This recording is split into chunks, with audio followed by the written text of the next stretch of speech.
মালটা দিয়ে চিকেন। মালটাটা দেখতে অনেকটা কমলা লেবুর মতো, কিন্তু কমলা লেবু নয়।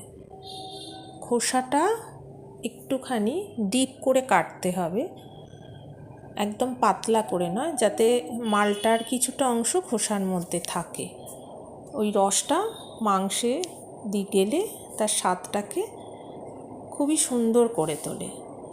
এত সুস্বাদু হয় খেতে, যারা না খেয়েছেন এখনও তারা ঠিক উপলব্ধি করতে পারবেন না।